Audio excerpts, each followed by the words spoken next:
están las noticias, pero traemos invitados. Era clara que es una conversación, porque la entrevista como que es más formal y de la manera sencilla, porque aquí hay entrevistas, veo yo mucha entrevista y el entrevistado sabe más que el entrevistador sabe más que el entrevistado y entonces se vuelve un poco complicado. Entonces con la sencillez de un diálogo hoy hemos invitado a un pastor que ha publicado un libro durante este tiempo de la pandemia, la iglesia después del COVID-19. Así que vamos a hablar con el pastor Junior Midense, quien es pastor de una iglesia evangélica aquí en Honduras, pero vamos a hablar también de este tema después del COVID, antes, durante y después del COVID. Un gusto saludarlo, pastor Junior. ¿Qué tal? ¿Cómo está usted? Buenos días, licenciado Javier Aguilera. Estamos bien, gracias al Señor. Bendecimos el canal Xolotzat Sur, bendecimos toda la audiencia que nos está sintonizando en toda la nación de Honduras y en las diferentes naciones. Y hoy estamos aquí listos para retomar el tema, ¿verdad?, de este libro que el Señor me ha permitido escribir, La Iglesia después del COVID.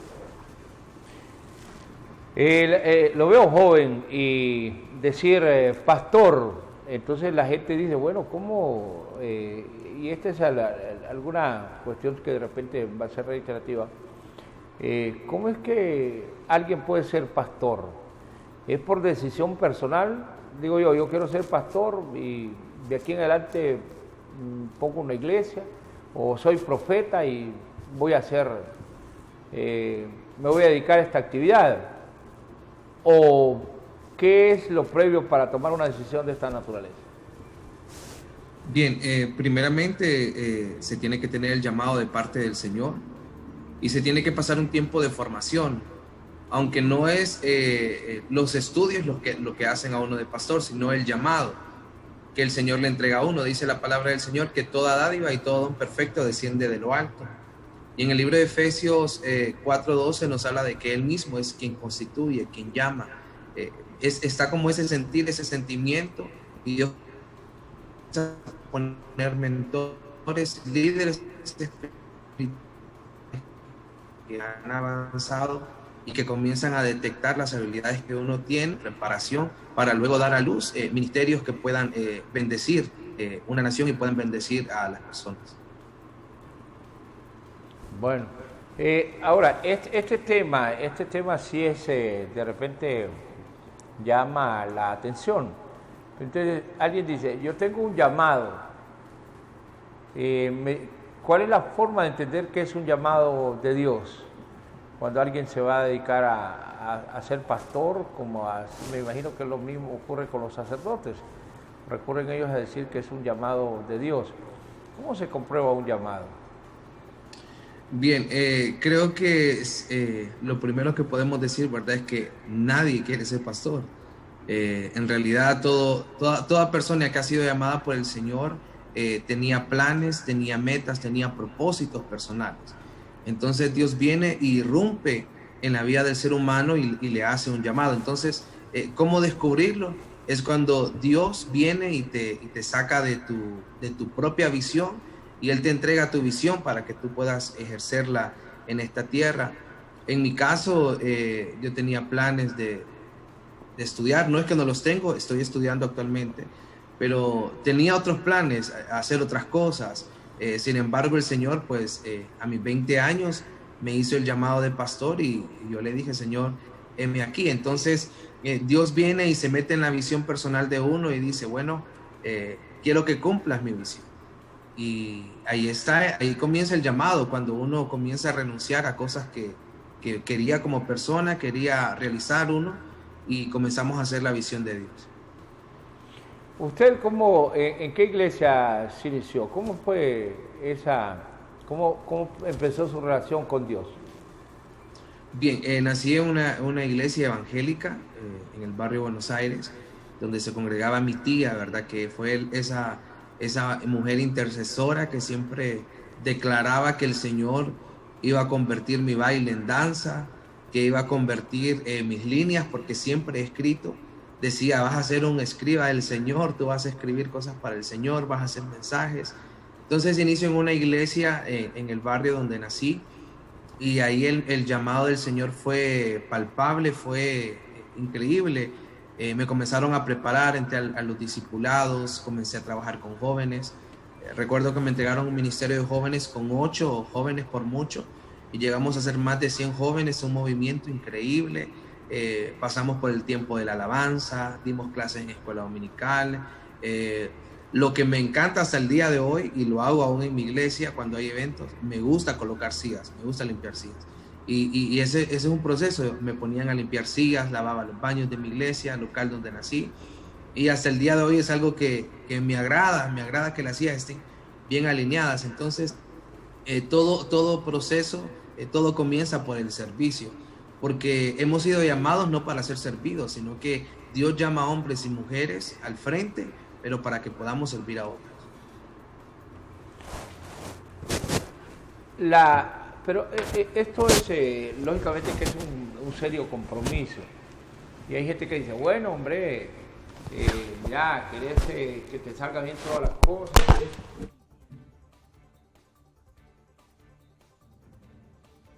Te salga bien las cosas. Te va mal en el negocio, te fue mal profesionalmente. Hacerte pastor y ponerse una iglesia y con esto vas a salir adelante, porque muchos como que el trabajo de los pastores, de los sacerdotes, no lo valoran, pero especialmente lo de los pastores. Hay mucha crítica en el sentido de los pastores. ¿Cómo enfrentan ustedes? Porque les vuelvo a insistir, usted es un hombre joven. ¿Cómo han confrontado eso que de repente, no, hombre, vos estás joven, ¿cómo vas a ser vos pastor? Porque también hemos creído que quienes deben de pastorear una iglesia son ya los viejitos, ¿verdad? Ya la gente que está saliendo o ya terminando su vida aquí terrenal, y que como que para los jóvenes no hay estas posibilidades. Yo he conocido pastores, he tenido ese privilegio, conocí al pastor Rigoberto Castro muy joven, y él tiene un ministerio muy grande aquí en Honduras.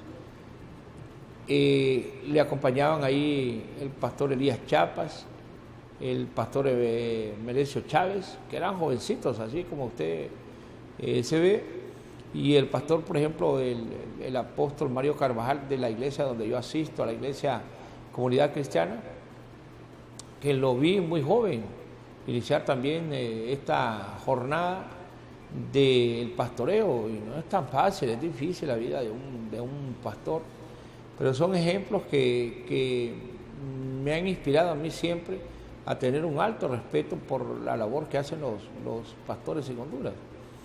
Entonces, ¿cómo es todo esto de la vida de un pastor alrededor de una responsabilidad? ¿Usted ya tiene responsabilidad en la iglesia o dentro de una iglesia le han asignado alguna responsabilidad?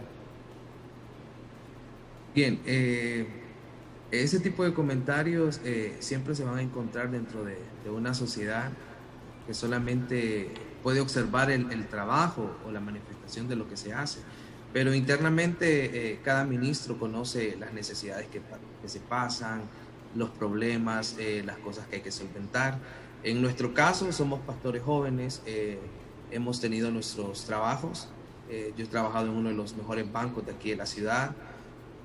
Por cuestiones de ministerio me he visto, de verdad, he tenido que renunciar. Recientemente estuve en una escuela cristiana trabajando como consejero, maestro de Biblia. He tenido una tienda, mi esposa trabaja, ¿verdad?, en una secretaría del Estado, y ambos pues trabajamos. Creo que la mentalidad para esta última generación es que los pastores también podemos emprender, los pastores también podemos tener nuestro trabajo. Hay personas que dicen, no, el pastor no tiene que trabajar, pero en nuestro caso personal hay cosas, hay metas que tenemos, ¿verdad? Y no que el Señor nos las pueda dar, claro que sí. Pero si podemos acelerar nosotros un poquito, pues lo hacemos y nos nos favorece, nos bendice, ¿verdad? Dentro de Estados Unidos y otros países, ¿verdad? Del primer mundo, el ministerio o el llamado del pastor es algo muy respetado. Lastimosamente aquí en Latinoamérica, ¿verdad? Por hombres que han fallado, porque han cometido errores, hemos sido señalados todos, pero seguimos avanzando. Esto no es de que si quiere salir de su comodidad financiera, sea pastor, no, porque el Señor va a respaldar únicamente a aquellos que tienen un llamado de parte de Él. Algunos ven, hay pastores muy bendecidos y gloria al Señor, pero hay que ver desde dónde vienen, hay que ver si son empresarios, si tienen su trabajo, y pues la verdad que la palabra dice que el todo obrero es digno de su salario, y creo que hay una remuneración, ¿verdad? No servimos por eso, ¿verdad? Pero es inevitable que el Señor no pueda bendecir a sus siervos que se dedican a su obra, que se dedican a cuidar, a apacentar la grey del Señor. Un pastor no solamente predica un domingo o prepara un mensaje un domingo, un pastor es psicólogo, un pastor es enfermero, un pastor es transportista, lleva a la gente en su carro, un pastor visita a su gente, un pastor motiva a la gente constantemente. O sea, es un trabajo que no es para cualquiera, sino de aquel que el Señor lo ha llamado, porque Dios nos lleva a renunciar a nuestras propias metas por cumplir los sueños de Él. Así es. Pero bueno, lo que el mundo diga sale sobrando, porque la responsabilidad la asume cada uno de los pastores. Así es. Ahora hablamos en la iglesia de antes del COVID y durante el COVID, que es en lo que usted ha centrado su libro. ¿Cuál es el título del libro que usted ha publicado? Bien, el título del libro que recién acabo de publicar es La Iglesia después del COVID. Ese es el nombre del libro. Hoy escuchaba al pastor Dante Gebel. Me gusta escucharlo, como también a Cash Luna y a otros reconocidos pastores que hablan, y él hacía referencia al tema también de lo que está ocurriendo de los pastores, muchos que a los primeros bombazos del COVID, en vez de salir a dar el pecho, se fueron a esconder. Y él ponía de ejemplo, no sé si bajo esa visión usted su libro, y él decía, bueno, nuestro Señor Jesucristo en aquel tiempo, hablar de la lepra es hablar del COVID-19. Sí. Y él, nunca se negó a platicar y a orar por alguien que tenía esa enfermedad. Lógicamente en la Biblia está reflejado algunos episodios, porque dicen que si la misma Biblia hace referencia, que si se hubiese contado todo lo que el Señor Jesucristo en sus 3 años de expuesto al público, cuando hizo pública ya su vida de esos 3 años, se tendría que escribir muchos libros. O sea que nos imaginamos que si hablan que uno de los apóstoles con solo la sombra sanaba, se imagina el Señor Jesucristo, con solo levantar la mano se iba cualquier enfermedad. Entonces, pero él decía, bueno, aquí hay una situación, dice, ¿por qué nos escondimos? ¿Bajo qué visión usted escribe este libro después del COVID? ¿Qué logró usted encontrar o ver en esto después del COVID, que no ha pasado? Esto no ha pasado, cada día, ahí dicen que en otros países otra vez han tenido que cerrar y volver a la problemática como que si fuese el primer día, porque todavía no han logrado encontrar la cura a esta letal enfermedad. Pero estamos hablando de la actitud del cristiano frente a esta situación. Bien, La Iglesia después del COVID es un libro que Dios me permite escribir, es el 5º libro que escribo, pero es el primer libro en publicarse. A principios de año, cuando inició la pandemia, nosotros como pastores pues estuvimos al frente de la batalla en distintas jornadas de oración a través de varios medios cristianos y también con nuestro liderazgo. Cumplimos con nuestra misión, ¿verdad? De apacentar la grey en ese tiempo de crisis, llevando alimento a las familias más cercanas a nosotros, porque lógicamente no podemos cubrir todo, pero podemos hacer algo. Visitamos gente, hicimos muchas cosas, o sea, estuvimos al frente de la batalla. Se ha comentado que hay pastores que se escondieron durante la pandemia, pero en mi caso nosotros hicimos lo que teníamos que hacer, que era salir al frente de la batalla. Y si hay pastores que se escondieron en la pandemia, pues creo que Dios va a tratar con ellos en este tiempo. ¿Cómo estaba la iglesia? Fue la primera pregunta que me hizo, antes del COVID y ahora que llegó el COVID. Bueno, la iglesia creo que estaba muy acomodada, la iglesia estaba sin visión, la iglesia estaba haciendo su propia agenda, cumpliendo nuestras propias agendas. Se manifiesta lo que es el COVID-19 y trae un impacto a nivel mundial, trae un impacto a nuestra sociedad, trae un impacto a la iglesia y viene a remover nuestros cimientos, viene a revelar el corazón de nosotros, cómo estábamos nosotros como líderes espirituales, cómo estaba cada familia, cada padre de familia, cada hombre de Dios. Entonces vemos que teníamos unas agendas a corto, medio y largo plazo durante este año, pero esas agendas quedaron, ¿verdad?, en la nada. Porque Dios dice que el hombre dispone en su corazón, pero Él es el que sabe qué es lo que sucederá el día de mañana. Entonces Dios viene a tratar con las naciones, Dios viene a revelar al corazón del hombre de que necesitamos volvernos a Dios. Entonces, en este proceso, cuando llega el COVID-19, llega esta pandemia, nosotros estamos al frente de la batalla, haciendo lo que tenemos que hacer. Comenzamos a usar las medidas de bioseguridad. Era una locura al inicio, ¿verdad? Hasta rociar llantas, o sea, tantas cosas, no podías tocar nada, y era porque había mucha desinformación. Aún los especialistas no conocen cómo tratar esta pandemia en un 100%. Hay cosas que todavía se desconocen, pero estábamos ahí haciendo, ¿verdad?, la fuerza, pidiéndole al Espíritu Santo fortaleza, reinventándonos, porque esta pandemia nos llevó a resurgir, a ser más creativos en la forma de ministrar la palabra del Señor. Entonces, en estos días que estábamos con la pandemia, yo caí enfermo. Yo caí enfermo muy grave, de muerte, literalmente, en el momento que la pandemia estaba en el pico más alto. El seguro social estaba colapsado, el hospital escuela estaba colapsado. Donde usted iba, si no iba por COVID, usted moría por COVID porque el virus estaba fuertemente en el ambiente, etcétera, etcétera. Entonces, me llevan sin signos vitales de mi casa, ¿verdad? Tuve una bacteria gastrointestinal que me hizo que perdiera 27 libras. Yo he perdido 27 libras, bajé mucho de peso y hasta ahora estoy como recuperándome en este último mes y medio. Y en ese momento, cuando yo siento el espíritu de muerte sobre mi vida, yo le digo a mi esposa que ponga música aquí en la casa, porque yo necesitaba percibir la gloria de Dios, porque lo único que percibía era un espíritu de muerte sobre mi vida. Logran ingresarme a una clínica privada de aquí de la ciudad y logran como reavivarme, reactivarme, ¿verdad?, a través de medicamentos, pastillas, muchas cosas, cuidado.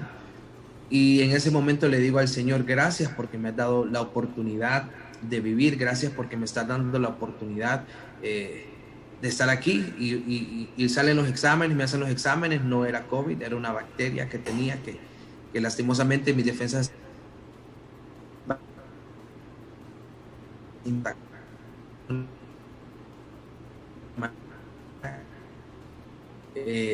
tremenda.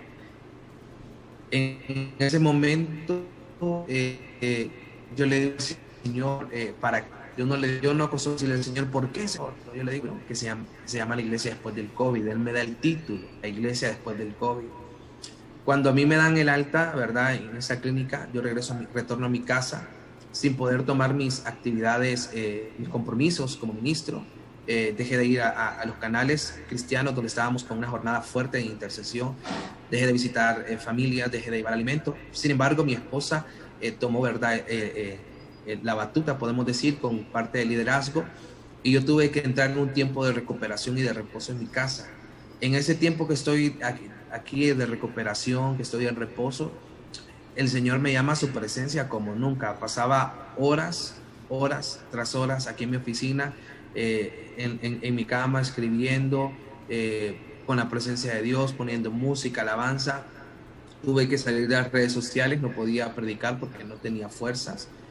Y ahí es donde comienzo a escribir. Entonces, en un periodo de casi 3 meses y medio, el Señor me da lo que es la iglesia después del COVID.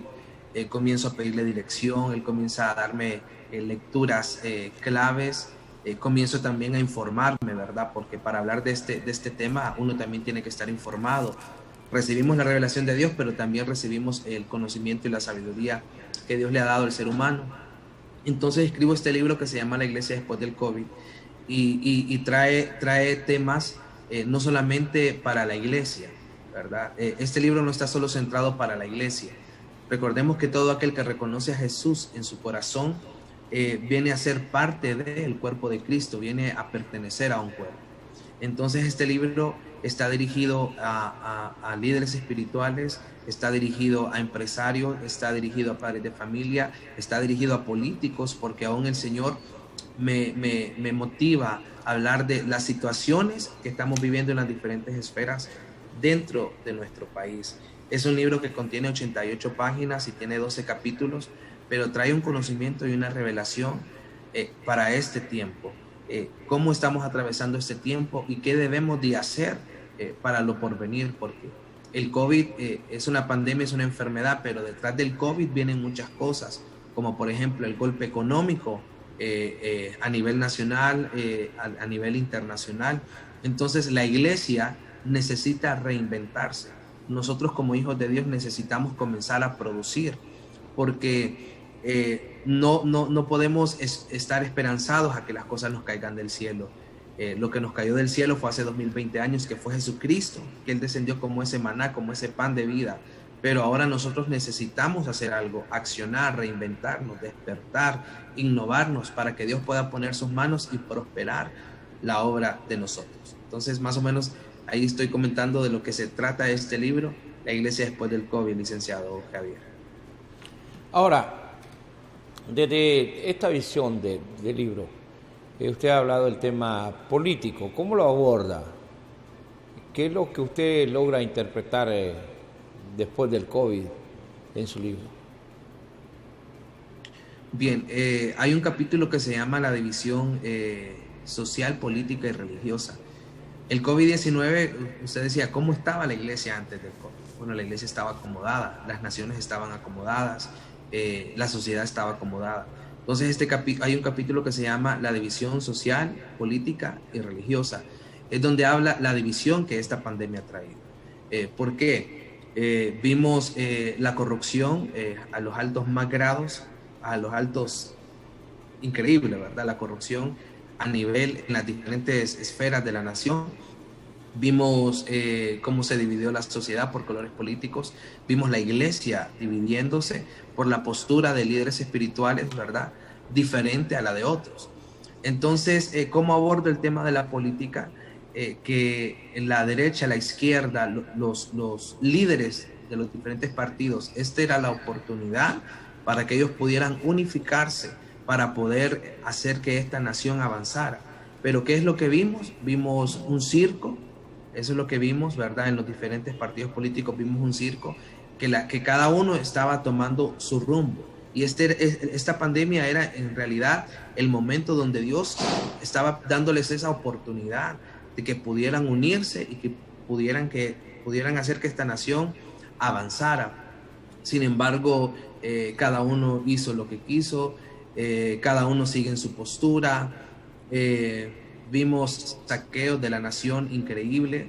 Entonces yo abordo ese tema de la política, que ellos deberían de unificarse, unirse, trabajar, no a favor de ellos, no a favor de un partido, sino a favor de una nación, porque todo aquel que hace para servir a la nación, para servir a las líderes espirituales, ¿verdad? Porque tenemos una gran responsabilidad. Nosotros guiamos al pueblo, nosotros instruimos.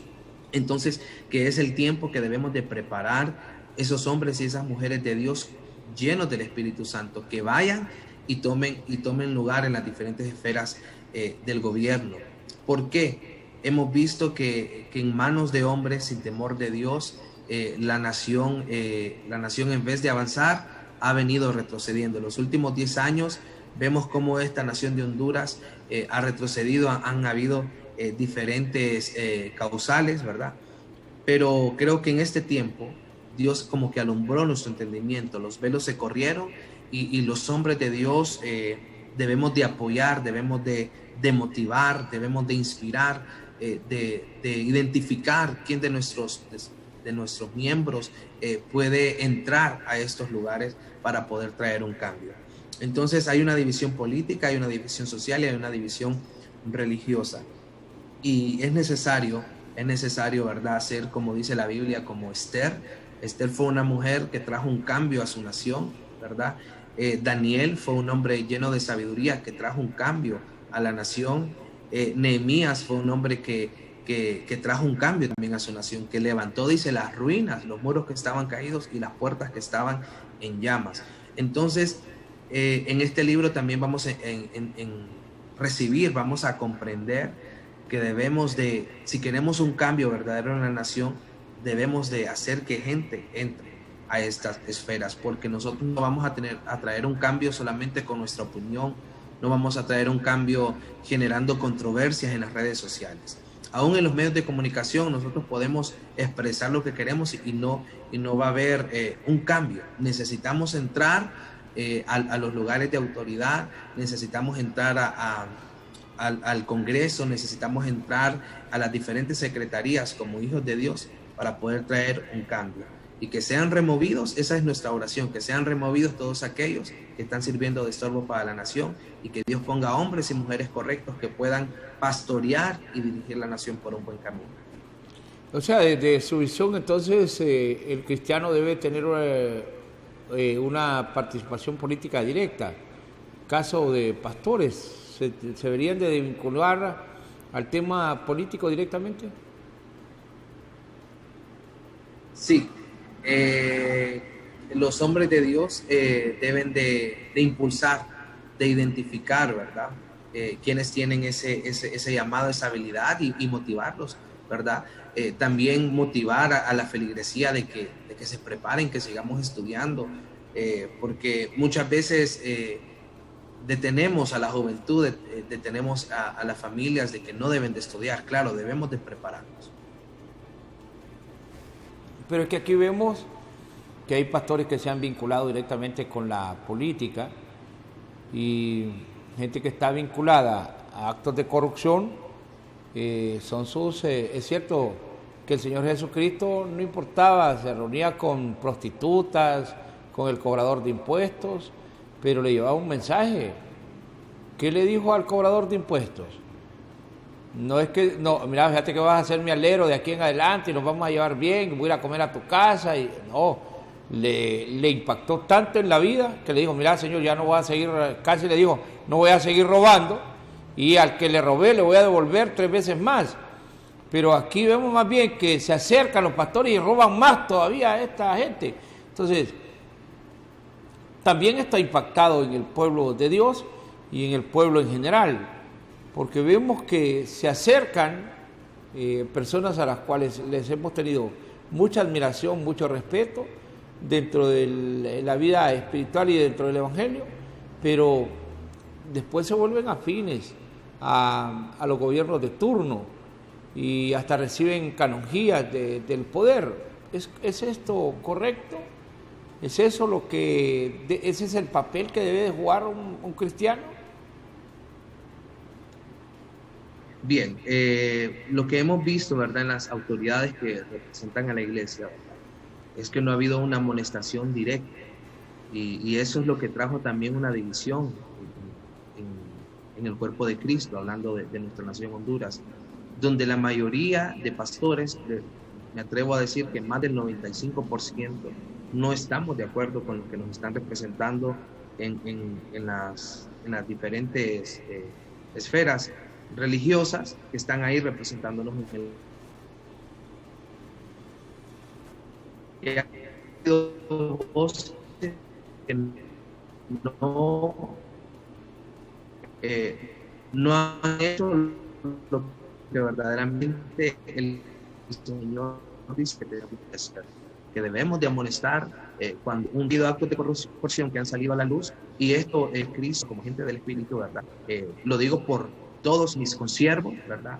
Sé que están orando, estamos orando y estamos pidiendo al Señor de que se abran esas oportunidades para hombres y mujeres que no van a vender su primogenitura, sino que van a tener una posición meramente espiritual para poder guiar a estas autoridades para que lleven esta nación, ¿verdad?, hacia el cumplimiento y el destino profético de Dios. Ahora, la iglesia no depende del gobierno. Nosotros somos autosostenibles, dependemos únicamente del Señor. Entonces, cuando comienzan a hacer situaciones o leyes que de parte del gobierno quieren beneficiarlo a uno como ministro, le estamos dando derecho legal a ellos para que después ellos puedan tomar decisiones sobre la iglesia, o pueda venir una manipulación. Entonces creo que no deberíamos de recibir nada que venga de parte del gobierno, porque la iglesia es autosostenible, depende únicamente del Señor, y nosotros no tenemos que deberle favores a nadie. Nosotros predicamos la palabra, predicamos a Cristo, predicamos santidad, predicamos obediencia, predicamos la verdad, y no podemos abrazarnos, no podemos estar diciendo ok, sí, cuando sabemos que hay cosas que se están haciendo, que están trayendo descontento, que están trayendo ruina a este país. Sin duda el papel de la iglesia, lamentablemente hemos visto en el pasado reciente, ¿no?, en Honduras, o tal vez en Honduras y también en otros países latinoamericanos, por ejemplo en Guatemala, un hombre que estaba al frente y que se declaró que era pastor evangélico resultó un fracaso, con altos niveles de corrupción y otro tipo de problemas. Se ve el caso del presidente de Brasil, que también aparentemente no le ha ido muy bien en esto después de las pandemias, y se ha declarado o era una persona muy vinculada a la iglesia evangélica. No debería ser el papel del pastor. Yo tengo una visión, no sé si usted la comparte, pero estamos dialogando. Yo tengo una visión de que el papel del pastor, ya usted al principio del programa me lo decía, es un llamado. Entonces Dios lo llama y le dice, yo te quiero como pastor. Pero si en el camino se le mete y dice, no hombre, tengo el concepto que Dios no se equivoca y que Dios no se arrepiente, porque no es hombre, ¿verdad? No dice, hice este hombre y me arrepiento. Qué barbaridad. No, Dios tiene esa cualidad que no se arrepiente. Entonces, ¿cómo es que si alguien recibió el llamado para ser pastor de una congregación, para estar en los negocios del Señor, que es ganar almas, y de la noche a la mañana dice, no, fíjese que es que ya mi llamado ya no es este, sino que el Señor me manda a otra actividad? Bueno, no sé cómo usted lo interpreta, pero a mí me parece que si Dios lo puso en un trabajo, pues ahí tiene que estar el pastor. ¿O estoy equivocado? ¿Hay algún ejemplo que usted me pueda dar, o su opinión puede ser muy diferente a la mía? Bien, sí, hay una palabra en el libro de Timoteo. El apóstol Pablo le escribió a Timoteo y le habla de que tiene que sufrir penalidades como buen soldado de Jesucristo. Timoteo capítulo 2, en el versículo 4 dice, ninguno que milita se enreda en los negocios de la vida a fin de agradar a aquel que lo llamó por soldado. Entonces, mi postura no es que nosotros los pastores debemos de tomar estos lugares. Si Dios nos llamó a ser pastor, nos llamó a ser profeta, nos llamó a ser apóstol, esa es nuestra asignación. Y Dios va a traer la bendición, va a traer lo que se necesita, porque cuando Dios da una visión que viene de parte de Él da la provisión. Lo que sí, en la postura que estoy yo, es como hombre de Dios, que debemos de preparar, o debemos de decirle, orar por las personas que están dentro de nuestra congregación, gente con temor de Dios, con principios que se están desarrollando en lo natural, están estudiando, que puedan ir y tomar posesión de eso. Pero no creo que un pastor debería de renunciar a su llamado por ir a cumplir un llamado de hombres. Entonces, ahí lo dice en 2 Timoteo 2:4, ninguno que milita, o sea, ninguno que sirve, ninguno que fue llamado, ¿verdad?, se enreda en los negocios de esta vida a fin de agradar a aquel que lo llamó por soldado. Entonces, en mi postura, mi consejo a la luz de las Escrituras, yo lo veo que como líderes espirituales no es que vamos a dejar nuestro llamado por ir a tomar un cargo público, sino que la gente, los líderes que tenemos, las nuevas generaciones, los jóvenes, gente que se está preparando en lo natural, que están sacando sus carreras, pero que también están siendo preparados y formados con el temor de Dios y con los principios dentro de nuestras iglesias, son la gente que puede ir y tomar esos lugares de autoridad. Estamos, entonces, pero ¿qué entonces ocurrió después de, usted nos va relatando lo que ocurrió en su libro sobre estas cosas? Yo no quiero que me cuente todo el libro porque el propósito es que la gente lo pueda accesar. ¿Cómo puede accesar a esta publicación que usted ha hecho, las personas? Bien, ok. El libro ya fue publicado, actualmente lo tenemos a la venta en las instalaciones de nuestro ministerio Querubín, la Casa de los Reyes Sacerdotes, kilómetro 7, carretera Olancho, estamos a orilla de calle. Puede llegar a nuestro ministerio, nos pueden encontrar a través de las diferentes redes sociales como Pastor Junior Midense, nos pueden escribir, o al Ministerio Querubín, y está también nuestro número ministerial, que ahí nos pueden llamar. También está colocado en una de las librerías más prestigiosas cristianas de aquí de la ciudad, que es Logos, en Metromall. A partir de hoy, después de las 10 de la mañana, usted puede llegar por este libro, La Iglesia después del COVID. También va a estar a la venta en Radio Misiones Internacionales y se pueden comunicar con nosotros y vamos a hacerle llegar este libro, y posteriormente para la gente que nos ve internacionalmente va a estar subido en la plataforma de Amazon, por ahí también lo van a poder adquirir.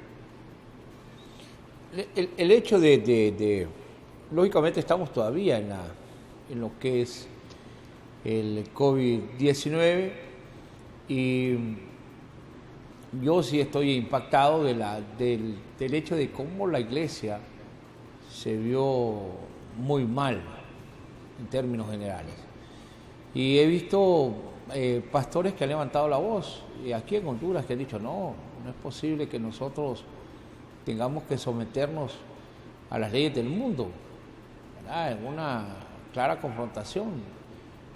Dante Gebel decía no, ¿por qué la autoridad me tiene que decir qué clase de personas tengo que atender en la iglesia?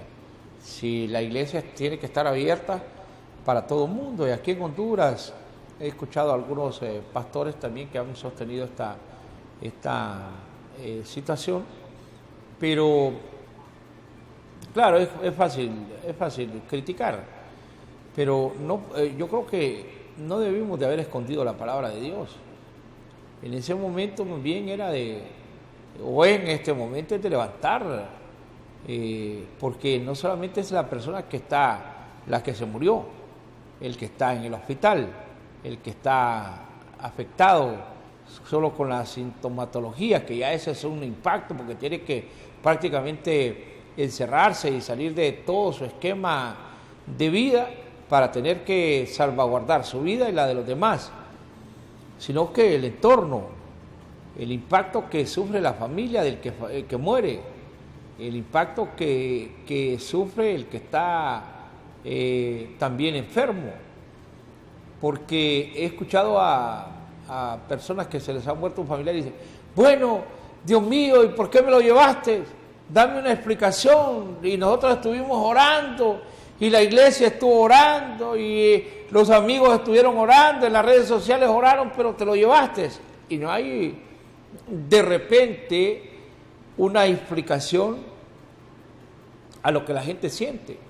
Y la gente se confunde.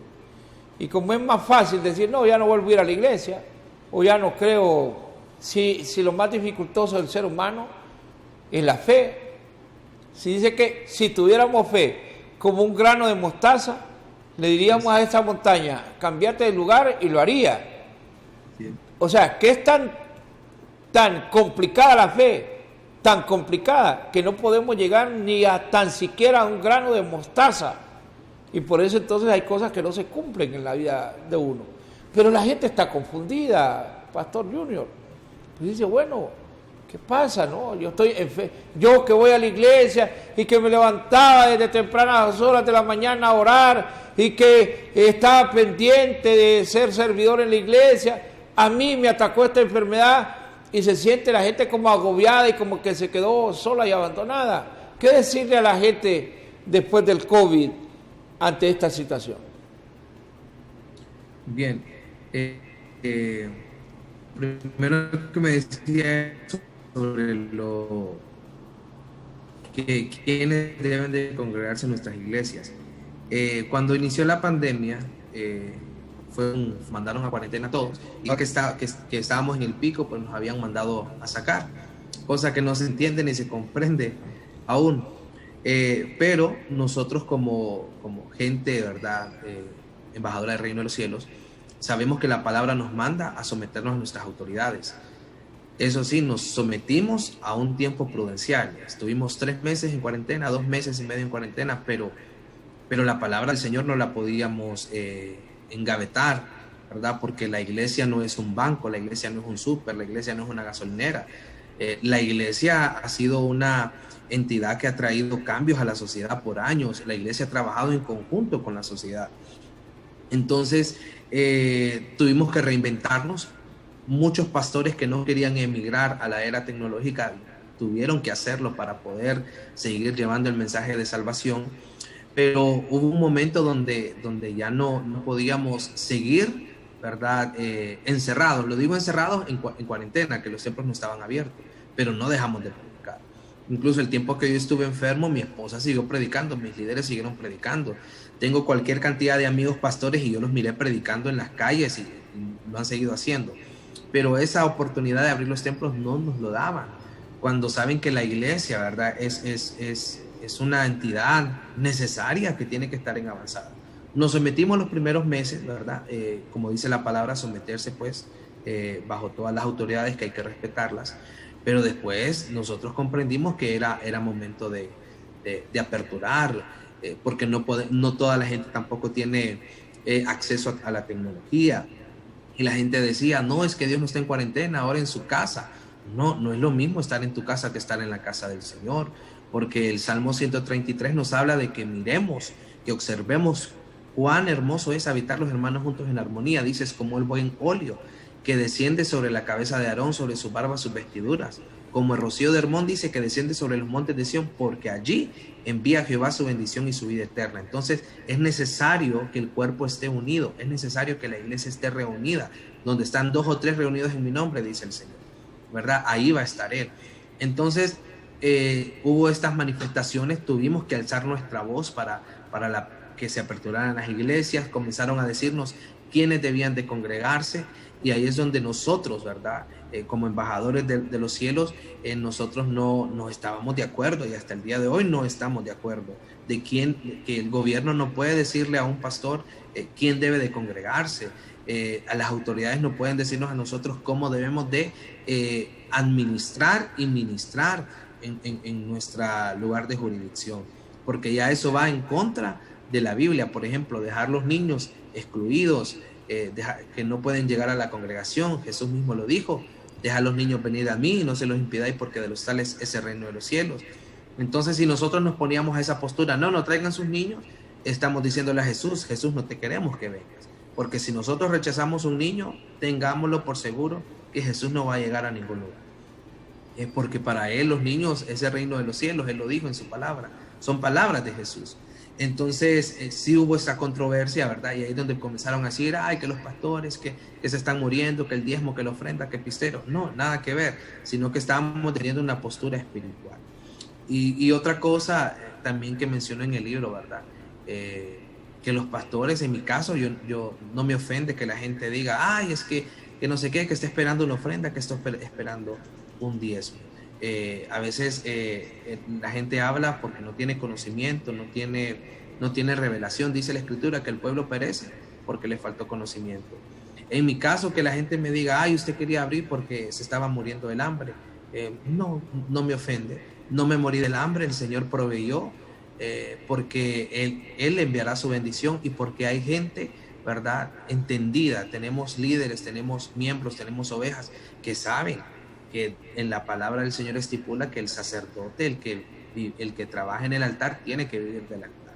Entonces son temas muy controversiales que también hablo en este libro. ¿Y qué va a suceder con la iglesia? La iglesia debe tomar su posición, la iglesia debe de reinventarse en este tiempo, la iglesia debe renovarse. Aquí también hablo, licenciado Javier, sobre que Dios va a poner sus manos de poder sobre aquello que nosotros primero ponemos en nuestras manos.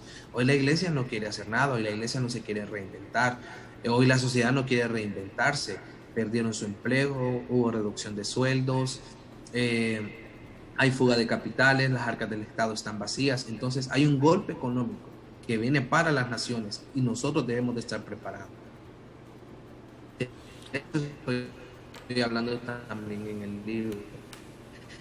Y cuando el golpe económico ya se comenzó a sentir, ¿verdad?, una crisis, viene un desempleo increíble, viene una crisis económica. Un economista argentino que se llama Alfonso Prat Gay, y él lo menciona claramente, que el golpe económico viene a golpear las familias, pero que nosotros debemos de estar preparados reinventándonos. Y eso yo lo hablo en mi libro, que debemos de reinventarnos, debemos de comenzar a producir, porque Dios dice que Él bendecirá la obra de nuestras manos. Entonces, se malinterpreta, yo vivo por fe. Vivir por fe es hacer algo para que Dios lo pueda bendecir. Entonces, esto es la iglesia después del COVID, licenciado. Esto de la ofrenda y el diezmo, yo creo que es fíjense que quienes más critican la ofrenda y el diezmo es la gente que estuvo en el Evangelio, sí, o que va a la iglesia y no ofrenda ni diezma. Correcto. Voy a utilizar un término, después que yo nací en Comayagüela y nosotros tenemos nuestro propio idioma en Comayagüela, son perros para criticar a los pastores, ¿verdad? El que nunca fue a la iglesia y nunca dio una ofrenda, o eran tan miserables que lo que echaban eran la mujer que dio la ofrenda y que habla la Biblia y que dio lo último que tenía. Entonces ahí ella entregó su corazón ahí. O sea, la Biblia lo que quiere referir es que ella en la ofrenda no se le valió tanto por el monto, sino porque en la ofrenda entregó su corazón. Pero hay aquí unos que son tan miserables que echan un lempira porque les enseñaron desde pequeño que era la limosna. Entonces ellos dan limosna, o sea, como lo que les estorba en la bolsa. No, en la ofrenda es la honra. Cuando usted está dando la ofrenda, usted está honrando al Señor. Cuando usted da el diezmo, usted está honrando al Señor, no al pastor. Y a usted no quedó. Yo por lo menos eso aprendí. Yo cuando doy diezmo, yo doy una ofrenda, no me importa lo que haga con el dinero el pastor. Ese no es problema mío, yo ya cumplí, yo ya honré. Si el pastor cree que lo puede invertir en lo que él quiera, ya ese es un asunto que él tiene que explicárselo a Dios. Entonces creo que eso de que digan que la iglesia en cuanto al diezmo y la ofrenda no se puede reinventar, eso ya está establecido, porque hay cosas que ya están establecidas. Por ejemplo, la imposición de manos, que no me vengan a decir a mí que ahora los pastores van a buscar y decir a la gente, mire, así como estamos nosotros ahorita en contacto, hermano, vía Zoom, póngase usted vía Zoom que voy a orar por usted y le voy a imponer las manos. No, imponer las manos es poner las manos con el poder del Señor, ¿verdad? No, es que hay que hablar, es que tiene COVID. No, el que está lleno del poder del Espíritu Santo no hay enfermedad. Cuando el Señor Jesucristo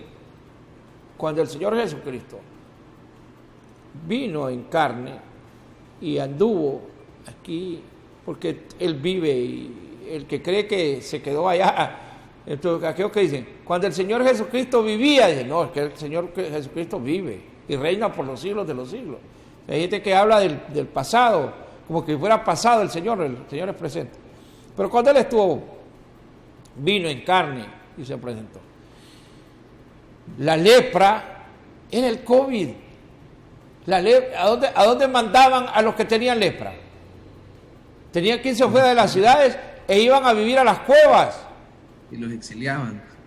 Y se le acercaban al Señor y nunca les tuvo miedo, nunca les dijo, hey, espérate, de repente los discípulos del Señor querían apartar a la gente y les decían, no, déjalos que se acerquen, hombre, porque él tenía la certeza del poder que tiene, la seguridad que tiene de cuando, entonces, imponer manos. Yo he visto que hay gente, mire que se volvió casi como una broma. Es que caen como pollos, dicen. No, ese es el poder de Dios. Cuando usted ve que yo he visto hombres y mujeres de Dios que imponen las manos y no son ellos, sino es el poder de Dios que se manifiesta.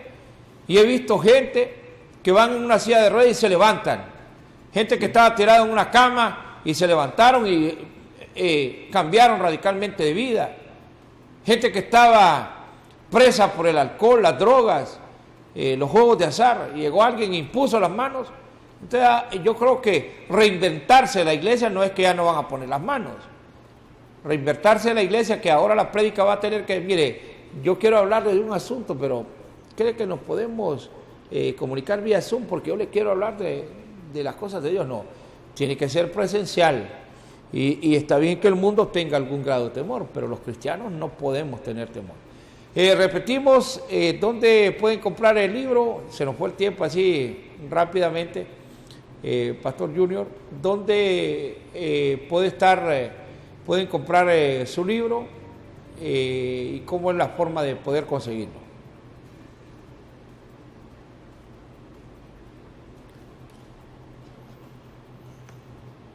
Lo escuchamos. A partir del día de hoy ya va a estar. ¿Mande? A ver si repetimos, porque, Pastor, tenemos un pequeño problema ahí con el audio. A ver si lo repetimos nuevamente, la dirección. ¿Dónde va a estar usted y dónde la gente puede conseguir este libro? Bien, el libro La Iglesia después del COVID lo pueden conseguir ya en librerías Logos, que está ubicada en el Metro Mall, aquí en la ciudad de Tegucigalpa. En librería Logos, usted puede ir después de las 10 de la mañana, ya va a estar nuestro libro ahí a la venta. Y también puede llegar a las instalaciones de nuestro ministerio los días domingos, que es kilómetro 7 carretera hacia Olancho, a orilla de calle, donde acaban de poner los túmulos. O nos puede llamar a nuestro teléfono y escribirnos al WhatsApp y con gusto le vamos a atender al 33 42 09 22. Ese es el número donde pueden comunicarse con nosotros. Lo voy a volver a repetir, 33 42 09 22. O pueden buscarnos en las diferentes plataformas, redes sociales, Pastor Junior Midense o Ministerio Querubín. Para la gente que está fuera del país, en otras naciones, probablemente la otra semana ya va a estar subido a la plataforma de Amazon para que lo puedan adquirir por ahí. Bueno, muchas gracias. Le agradecemos a usted por habernos acompañado. A los televidentes, gracias por seguir la señal del único más completo canal de noticias y este espacio de la entrevista en el sol de las noticias. Hoy nos ha acompañado el Pastor Junior Midense. Yo soy Javier Aguilera. Los invito para que nos sigan también a través de nuestras redes sociales, en Facebook Live, también en Facebook tenemos nuestra página como Javier Aguilera 36. Tenemos en lo que es en el Twitter, también nos pueden seguir a través del Twitter, porque hacemos publicaciones de manera permanente de lo que está aconteciendo en Honduras y el mundo. Y también en YouTube, estas entrevistas también las tenemos ahí. Y dele ahí, suscríbase con nosotros para que conozca todo lo que platicamos con nuestros invitados. Que Dios les bendiga, que pasen un feliz día y que continúen con la programación del único y más completo canal de noticias.